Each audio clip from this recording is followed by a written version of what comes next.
지금 이 그림은 데크가 건물의 가장 긴 외벽인 10m에 전부 접하고 있기 때문에 이 길이의 1.5를 곱한 면적 15제곱미터를 전부 활용할 수가 있습니다.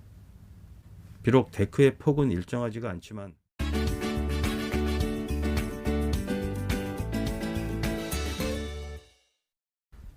안녕하십니까, 파머스랜드입니다. 체리형 쉼터가 우여곡절 끝에 올해부터 시행이 되긴 했지만 시작한 지 이제 고작 2달이 지났을 뿐인데 벌써부터 여기저기서 불만의 목소리가 들리고 있습니다. 시행에 앞서 논란이 있었던 부분들이 많이 수정이 되기는 했다지만 시행 후의 현장 분위기는 그리 좋지만은 않아 보이는데요. 특히 건축물의 높이에 대한 문제가 계속 이슈가 될 것 같습니다. 이번 영상에서는 데크 설치에 대한 내용을 준비해 봤습니다. 당초 정부의 운영 지침이 몇 차례 수정이 되면서 이 데크의 설치 기준도 변경이 됐지만 아직 많은 분들이 이에 대한 확실한 내용은 잘 모르는 것 같습니다. 그래서 이 시간에는 체리형 쉼터 운영 지침 최종 수정본에 나와 있는 기준에 맞춰서 데크 설치에 대한 내용을 속 시원하게 모두 정리해 드리겠습니다. 일단 먼저 데크의 설치 면적에 대한 기준을 알아보면 데크가 접한 가장 긴 외벽에 접한 길이의 1.5를 곱한 면적인데, 여기서 우리가 주의해야 할 건 가장 긴 외벽의 길이가 아니라 가장 긴 외벽에 접한 길이라는 점인데요. 이 둘은 큰 차이가 있습니다. 잠시 후에 예시된 그림을 보면서 확인해 보겠습니다. 근거 법령은 건축법 시행령 119조 1항 3호 남옥에 바닥면적 산정 시 제외하는 노대 등의 면적을 준용하라고 했는데, 노대란 발코니, 베란다, 테라스, 데크를 모두 통칭하는 용어입니다. 이 조항의 내용을 보면 건축물의 노대의 바닥은 노대 전체 면적에서 노대가 접한 가장 긴 외벽에 접한 길이의 1.5m를 곱한 값을 뺀 면적을 바닥 면적에 산입하라고 하는데, 말이 좀 복잡하지만 이 그림을 보면 금방 이해가 가실 겁니다. 보시는 것처럼 발코니를 건물의 외벽 밖으로 설치하면서 외벽으로부터 1.8m를 뺐다고 가정해 보겠습니다. 여기서 노대가 접한 가장 긴 외벽에 접한 길이, 그러니까 이 길이를 말합니다. 가장 긴 외벽이라고 한 건 노대가 한 개 이상의 외벽에 접할 수도 있기 때문인데요. 기역자로 꺾인 외벽이나 발코니가 바로 그런 것이죠.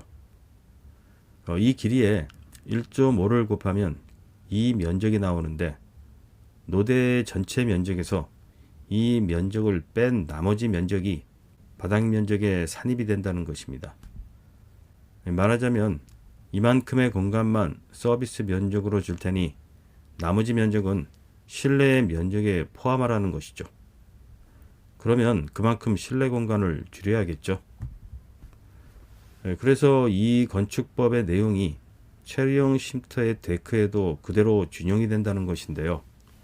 즉, 법에서 허용하는 만큼만 데크의 면적으로 하고 그 이상의 면적은 실내 면적에 산입시키라는 것입니다. 그러나 데크를 넓게 쓰려고 체리형 쉼터의 실내 면적을 줄이는 분들은 아마도 없겠죠. 그럼 이제 이 운영 지침에 따라 데크 설치의 여러 가지 예를 들어보도록 하겠습니다. 먼저 첫 번째 예시는 가장 기본적인 형태가 되겠습니다. 데크의 면적도 최대한 확보를 할 수가 있으면서 시공도 가장 간단합니다. 법에서 허용하는 데크의 면적을 깔끔하게 다 활용할 수가 있기 때문에 아마 대부분이 이 케이스에 해당할 것 같습니다. 그럼 두 번째 예시를 보겠습니다. 이번엔 전면 외벽의 일부에만 데크를 설치하는 경우인데요. 지금 데크가 가장 긴 외벽과 접하고 있는 부분은 여기고 그 길이는 5m입니다. 그래서 5m에 1.5를 곱한 면적 7.5 제곱미터가 최대한으로 설치할 수 있는 면적이 되는 것입니다. 당초 처음에 고시한 운영 지침은 건물의 가장 긴 외벽의 길이에 1.5를 곱한 면적이었는데 최종 수정본에서는 가장 긴 외벽의 데크가 접하고 있는 길이로 바뀌었기 때문에 15제곱미터가 아닌 7.5제곱미터를 적용해야 합니다. 이 내용은 지자체 담당자분들도 아직 헷갈려하는 부분인 것 같습니다. 다음에 얘도 마찬가지입니다. 데크가 외벽에 6m만 접해 있기 때문에 면적이 9제곱미터가 나온 것이고, 네 번째에도 8m가 접해 있어서 최대치의 면적이 12제곱미터까지밖에는 될 수가 없습니다. 결국 외벽에 접한 데크의 길이가 얼마가 되든 간에 이런 모양의 데크는 그 외벽으로부터 1.5m 이상은 돌출이 될 수가 없다는 말이 되겠습니다.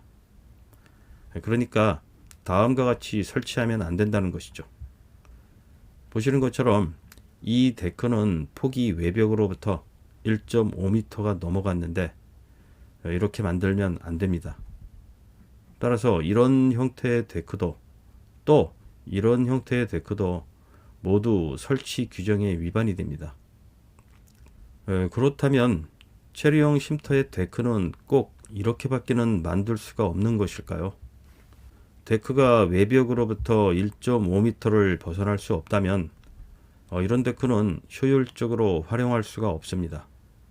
사실 1.5m의 폭이라면 거기에 야외용 테이블을 하나 설치하기도 벅차고 가족들이 같이 편하게 모일 수 있는 공간이 나올 수가 없습니다.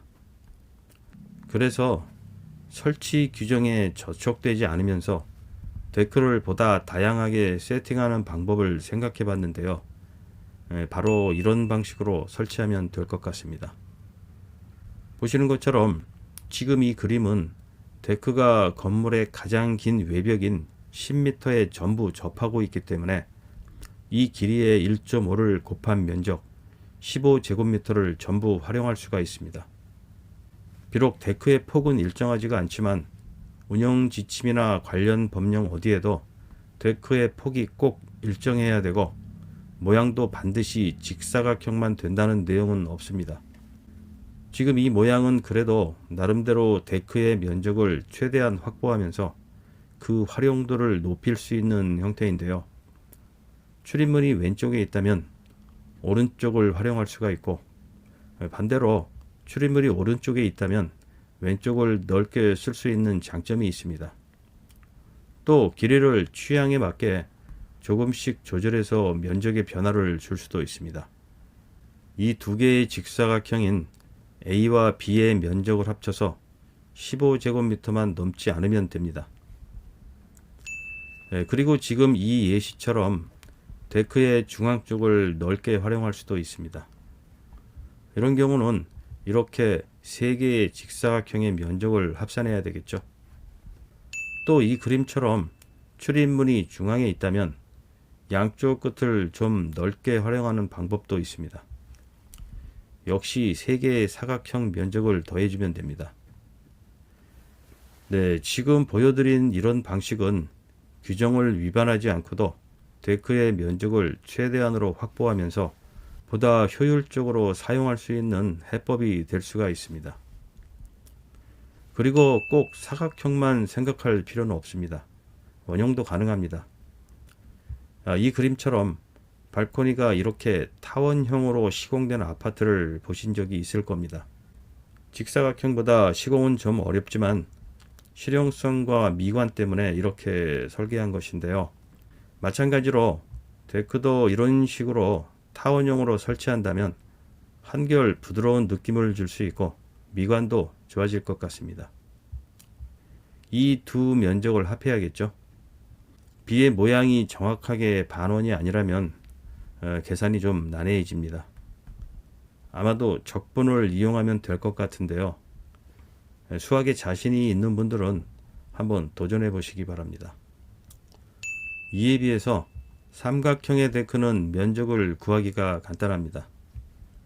외벽과 접한 이 길이를 밑변으로 한다면 높이를 곱해서 2로 나누면 삼각형의 면적이 나오는데, 면적이 15제곱미터가 되려면 높이는 3m가 최대가 되겠네요. 모양이 좀 그렇긴 하지만 나름대로 개성은 있는 것 같습니다.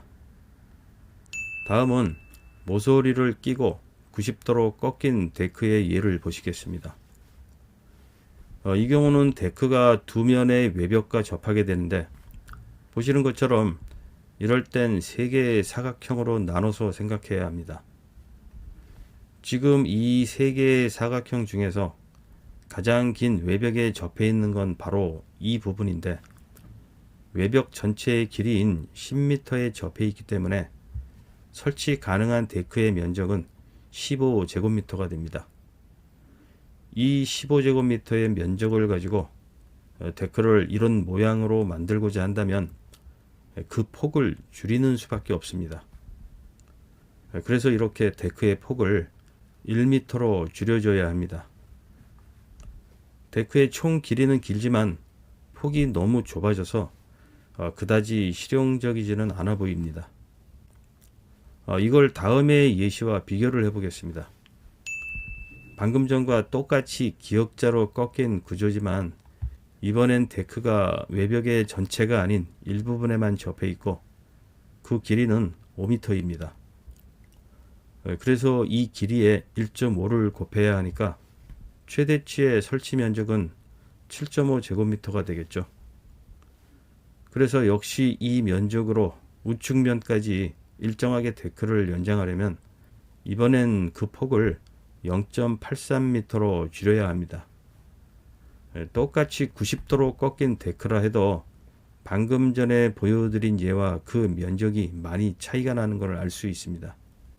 즉 데크가 건물의 가장 긴 외벽에 최대한 길게 붙어 있어야 설치 가능한 데크의 면적을 최대한으로 확보할 수가 있다는 결론이 나오게 됩니다.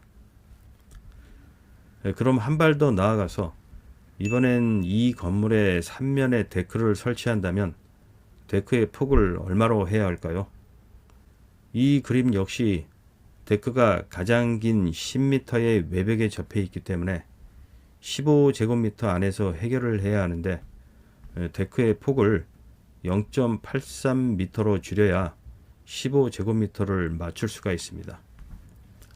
물론 이렇게 시공하는 분들은 없겠지만 면적 계산의 이해를 돕기 위해서 한번 보여드렸습니다.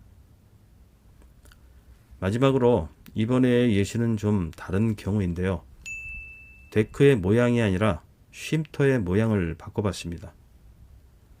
이렇게 변형된 건축물에서는 데크를 어디에 얼마큼 설치해야 하는지를 한번 보겠습니다.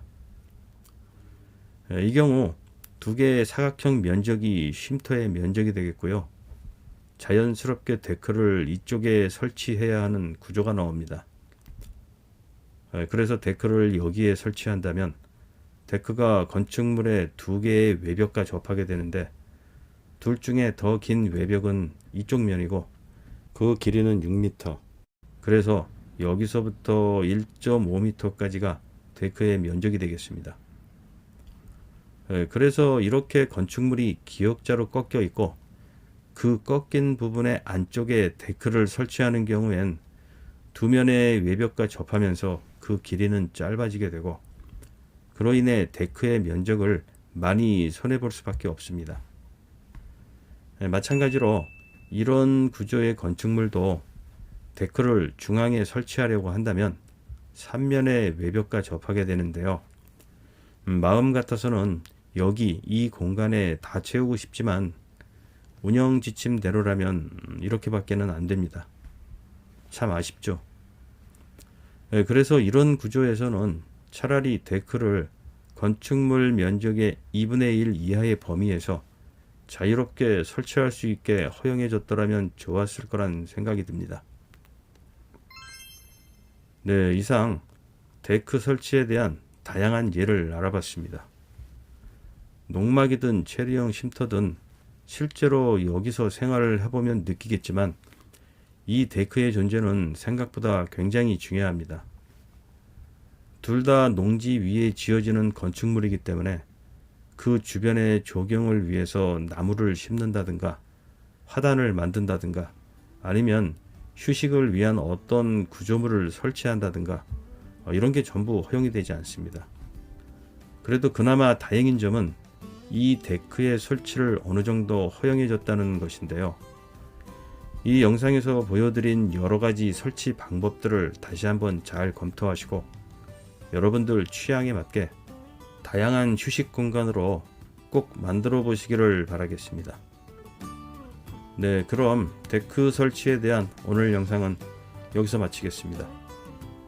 끝까지 시청해 주셔서 감사합니다. 파머스랜드였습니다. 안녕히 계십시오.